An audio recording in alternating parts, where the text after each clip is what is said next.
Happy Friday the 13th, everyone, and welcome to NoDQ.com's live recap of Friday Night Smackdown for Friday the 13th, 2023. Shout out to the early birds, Walter Cruz, K-Dog28, Tic Tat Tat, Stefan, Joey Perez, D. Martin Fifth, Michael Wayne, CC Drink, Nick Lavin, Kane, California, Randy Engel, LaShawn Davis. Thank you all for tuning in. I much appreciate it. Now, let's get into SmackDown as we get closer to the Royal Rumble Premium Live event. Royal Rumble is coming up, and we had several segments building up towards that event. I will be ranking the SmackDown matches / segments from my least favorite to my most favorite. Let's go here. Number 8. Not much to say about this one. Xia Li versus Tegan Knox. Tegan Knox recently returned to WWE, and I feel like this was just a showcase match for her. Reestablish her to the WWE Universe. Very basic match here. Tegan Knox won with the Shining Wizard, and that was that. I feel like it was just a match to give her a win and build her back up, reestablish her with the audience. Number 7, we had backstage segments. We had a Viking Raiders video promo from the Woods, cutting a promo on Drew McIntyre and Sheamus, the Banger Bros. They said that suffering awaits, and then we cut to Drew McIntyre with Sheamus and Adam Pearce. McIntyre said that they wanted a match with the Viking Raiders on SmackDown. Sheamus said they want the Usos. Sheamus and McIntyre were arguing about this, and they were smacking each other, slapping each other, chopping each other, whatever you want to call it.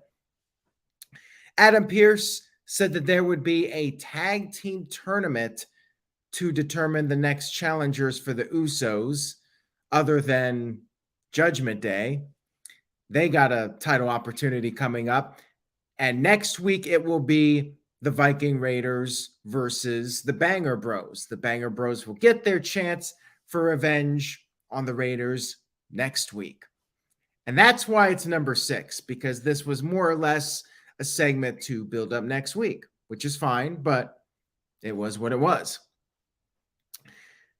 Number 6 for the evening, we had Sonia DeVille backstage with Adam Pearce wanting a rematch against Charlotte Flair. Adam Pearce was not having any of it. Sonia assumed that she would have to enter the Royal Rumble to get an opportunity at the SmackDown Women's Champion, but then decided she will find another way to get that title match. And after a commercial break, we had Sonia and Charlotte backstage in a fight. Sonia attacked Charlotte. Charlotte fought back. You had referees and officials trying to break them up. It was essentially a pull-apart brawl. Like, they kept fighting. It kept going on. But they did it backstage, which I did like because it's different from the usual pull-apart brawl in front of the fans. And you have the let them fight chant. This was at least something different, doing it backstage. And it was a pretty good little segment here, although we know damn well Sonya Deville is not beating Charlotte Flair, so not really sure how much interest I have in this. Number 5, we had what started as a backstage segment. Several women, Emma was there, Maxine Dupree, Liv Morgan, talking about the Women's Royal Rumble. Raquel appeared and very heelishly acted like Liv was too small, and the only way that Liv could win the Royal Rumble is if she entered towards the end. Liv ended up slapping Raquel quite hard. and then challenged her to a match, which Raquel accepted. Now, before we get to that, Hamp Connell sent in a $5 super chat. Thank you for that, Hamp. Much appreciated. Says, today in history in 2000, Mankind takes off his mask and becomes Cactus Jack on SmackDown to take on Triple H at the Royal Rumble. That was a really good angle. And that Royal Rumble was awesome. That match, one of the best singles matches in Royal Rumble history. And I loved that buildup. I remember on the Raw before, Triple H had bloodied up Mankind, and then he comes out on SmackDown with the bloody shirt, but then takes it off and reveals himself as Cactus Jack. That was really well done. That was some fantastic buildup for a Royal Rumble match. Anyways, back to the current day.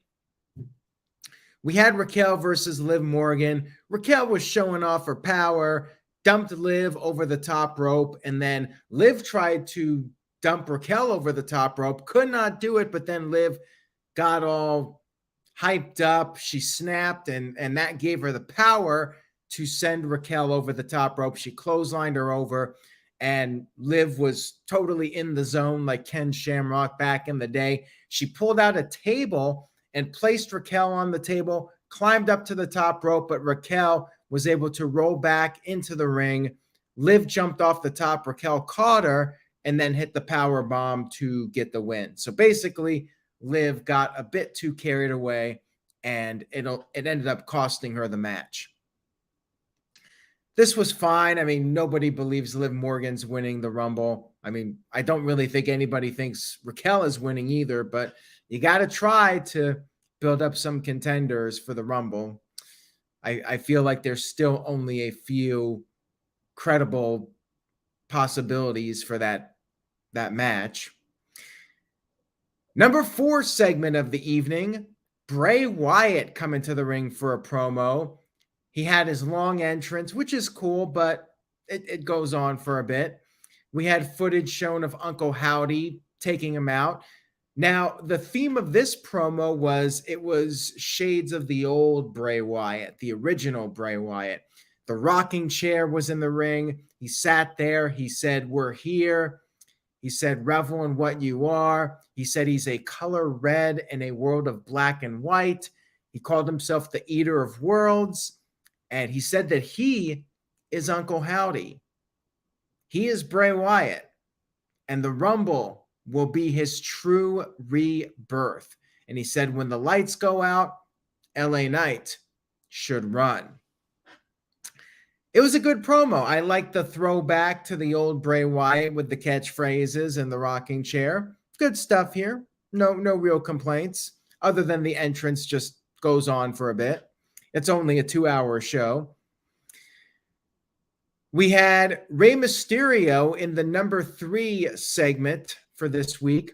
Rey Mysterio came out to the ring for a promo, and he talked about how he used to cherish the holidays, but this past Christmas was not a very merry one because of Dominic showing up at his house. Rey said that Dominic acting like a thug breaks his heart, and he's fed up. He's not going to let Dominic distract him. He is going to enter the Royal Rumble and win it. Now, of course, I'm thinking to myself, Dominic could be in the Royal Rumble and might end up costing Rey the match, which would not shock me if that's what happens. Karrion Kross showed up and brought up how Rey won that one Royal Rumble 17 years ago. And it was a special moment, but the problem was that Rey was not around for Dominic. Failed to raise his son. And Rey was not happy about this. Rey attacked Karrion Kross, went for the 619, but Scarlett grabbed his foot, and then that allowed Karrion Kross to apply the cross jacket submission as Scarlett on the outside of the ring held up the tarot card. And that match, Rey Mysterio versus Karrion Kross, will be taking place in 2 weeks one night before the Royal Rumble, I guess. They're just going to get that out of the way, and then we'll be moving on to the WrestleMania build-up. I'm thinking Dominic and Ray will cross paths at the Royal Rumble Premium Live event. People talking about Friday the 13th Part 4. I have to say the Ted Wears the Corkscrew is one of the all-time great Friday the 13th death scenes. Go watch that since it is technically still Friday the 13th. When you're done with this, go watch it. All right. Number 2 segment of the evening. And this might surprise some people, but maybe some of you can figure out why. Sami Zayn versus Kevin Owens, the main event segment, not my number 1. Chat room, why do you think it was not number 1? Leave a comment. So we had a recap of what happened last week with Sami Zayn and Roman Reigns. And Zayn went into the Bloodline office. Paul Heyman was there. Heyman said that the Bloodline was not there. Roman Reigns, out of love, felt that Sami Zayn should go at it alone, by himself. And Zayn said it was the right call, and he would take care of business. Then we had Kevin Owens cutting a promo. Sami Zayn interrupted it, and Owens said he did not ask for the matches. Roman Reigns did. Owens said that Sami Zayn is being used, but Sami Zayn denied this, said they're family, and he will take care of Kevin Owens in the main event. Michael Wayne, he's on it. He knows. And Andrew also got it. Walter Cruz got it as well, but he typoed as usual. He fixed it, though. You guys got it. Good job. You're smart. Smart cookies in the chat room. You know me pretty well. So we had the match, which was a hell of a match. They always deliver. It was like every Kevin Owens and Sami Zayn match. Blue Thunder Bomb, kick out. They did the hockey fight. They do that like every match. And now other people and other promotions are doing the hockey fight. It's great stuff, but we've seen it over and over again. It was every Kevin Owens and Sami Zayn match you've ever seen, basically. There was a funny moment where KO ripped up a sign. It was an Usi sign, and he ripped that up.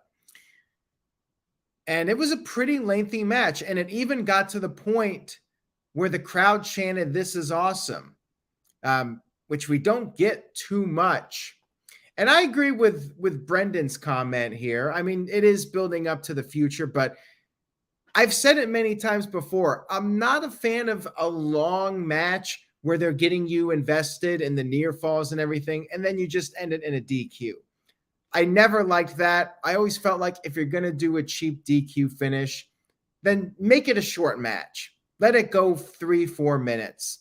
They could have opened the show with the match, made it a short match. But the point was that Sami Zayn was actually perhaps on the verge of winning. And Kirk, the reason I'm surprised about interference, I mean, I expected something to happen at the end, but it's the so-called Triple H era, and they've been shying away from DQs, which has been one of the better things about WWE in recent months. But yeah, Sami Zayn was perhaps on the verge of winning, and that's when the Bloodline ran into the ring, attacked Kevin Owens for the DQ. Sami Zayn was not happy about this. He was frustrated because he had the match possibly won, and they hit the 1D, the Usos, and then Solo Sikoa hit the Samoan spike, and then Solo jumped off the barricade with a splash, putting Kevin Owens through the announce table, and that was the end of SmackDown. And as that previous comment mentioned, it's building up towards the future, continuing the fallout here from Sami Zayn losing that match a few weeks ago, and furthering the eventual split of Sami Zayn from the Bloodline. But yeah, if it was me, it would have been a shorter match. I would not have made us sit through a 20-minute match. Don't think it was 20 minutes, but it was pretty long just to end it in a DQ. Building Nexus with a $2 super chat says, when do you think Sami Zayn is getting kicked out? Well, I think it has to happen either at Elimination Chamber or before Elimination Chamber, because Elimination Chamber is going to be in Montreal. So something big has to be going down there with Sami Zayn to set up WrestleMania. I'm not sure if it's going to be Roman Reigns versus Sami Zayn or if they're going to have an Elimination Chamber match. But I feel like whatever big angle is setting up WrestleMania should be happening in Montreal at Elimination Chamber. Thank you for that super chat. And Walter Cruz sent in a $5 super chat. Thank you for that, Walter. Much appreciated. Says, Gunther might have to lose the IC title in a multi-man ladder match, so it's not him that actually loses. I don't see anybody pinning him except Brock Lesnar or John Cena. Did you not watch the title match on this show, Walter? Because he might have lost the title. I haven't talked about it yet. We might have a new IC champion, and I just haven't recapped it yet. So you gotta make sure that I've commented on that match before you leave that super chat, Walter Cruz. Anyways, number one segment, Gunther defending the Intercontinental title against Braun Strowman. Strowman had these shoes that were paying tribute to a young fan that unfortunately was a victim in that Wisconsin parade tragedy from a year or so ago. I think it was a year ago. Very sad attack that happened. And that was a nice gesture there. I thought that was really classy. Imperium got sent to the back by Gunther. He wanted to go at it alone. And this was a hell of a match. Easily Braun Strowman's best match since coming back. And dare I say, his best match since Roman Reigns. Like, it's hard to think, like, if somebody asked me, name 5 great Braun Strowman matches, I'm not sure I can. Roman Reigns would be one of them. Maybe Big Show, like the match where they broke the ring was really good. There was a match with Apollo Crews that I thought was actually pretty good too. Of all people, Apollo Crews versus Braun Strowman. Like I remember Braun Strowman just launching Apollo Crews with his knees, and I remember that being a really cool spot. So this was up there, like top 5 best Braun Strowman matches in his career. So yeah, this was a really good big man match, and it was back and forth here. Strowman did the Strowman Express, sending Gunther over the announce desk, but after the break, Gunther took control, targeted the shoulder of Strowman. Strowman would fight back. Oh, here's another one. Thank you for pointing this one out because this was good. The SummerSlam match with these 4 guys. Unfortunately, Brock Lesnar and Strowman one-on-one was a dud. I was there for that in Los Angeles. But yeah, that SummerSlam match was awesome. Strowman hit a back body drop to Gunther, but then Imperium did show up. They attacked him while the referee was distracted, but Strowman fought them off, and it was back to one-on-one. Strowman hit the power slam. However, he could not make the cover right away, and Gunther was able to kick out. Oh, and that spot with Apollo was actually, Apollo was going for that standing moonsault, and Braun just kicked him with his feet. It wasn't his knees. He kicked him. It was a great spot. I mean, that was, I remember, like, Apollo got some serious airtime on that one. And I still remember it, although I didn't remember it accurately.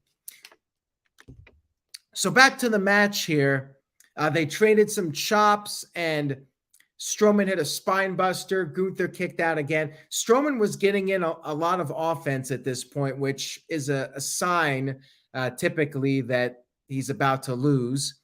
Make him look strong in defeat, that he came close on several occasions. Strowman charged Gunther, but Gunther moved. Strowman went shoulder first into the corner. Gunther hit a clothesline, but Strowman kicked out. And then Gunther hit a big top rope splash, but Strowman kicked out of that. And then both ended up on the top rope. And Gunther targeted the bad arm and then managed to power bomb Strowman out of the corner. Got the 1-2-3 victory. Almost a clean win. You did have Imperium show up earlier, but Gunther won a back and forth, hard fought match to retain the title. And I liked it. I liked it a lot. Strowman was not the guy to win the title from Gunther, but it was a very good match, all things considered. And after the match was over, Gunther officially entered himself for the Royal Rumble. He's not going to win, but it'll be cool to see him in there, and I could see him throwing out a lot of people and having a dominant performance in the Royal Rumble. All in all, SmackDown was pretty decent. Some good wrestling. We had the DQ finish. Next week, they're doing a contract signing with Roman Reigns and Kevin Owens. That is a letter grade down right there. I hate to say it, although their contract signing 2 years ago was very entertaining. They're doing another contract signing for another Roman Reigns versus Kevin Owens match. I mean, it's ridiculous. And why? Like, the thing that bugs me the most, they've already been advertising this match for the Royal Rumble. Why would you advertise a match that has not been officially signed? Like, it doesn't make sense to me. Like, don't start advertising the match. If you're going to do a contract signing, don't throw up graphics saying at the Royal Rumble it's going to be Kevin Owens versus Roman Reigns. No, you do the contract signing and then you start hyping up the match. Do the contract signing like a month before the pay-per-view or premium live event. So that's my rant on that. I hate the contract signings. It is one of my wrestling pet peeves, contract signings. Even though some of them do turn out to be entertaining, I'm just tired of them. I think they're overdone, and I don't necessarily think it means Vince is back in creative. Same thing with the DQ. But yeah, best contract signing. I mean, I can't even think of any because they all blend together. It's usually the same song and dance. Somebody goes through the table or, whatever. I can't think of any off the top of my head. I really can't. All in all, I give SmackDown a B-. It was a pretty decent show, but nothing that really got me hyped up for the Royal Rumble. Like, when it was over, I don't feel any more excitement for the Royal Rumble than I did going in. And at this point in the game, with it being 2 weeks out, you gotta really start kicking things into high gear. They're doing the slow build with the Bloodline and Sami Zayn. So that was fine. The IC title, though, I thought was the highlight of the show. So anyways, guys, that's all I got for the SmackDown recap. I hope you enjoyed it. If you did, please give this video a thumbs up. Give it a like on YouTube. And no, I will not be at SmackDown next week.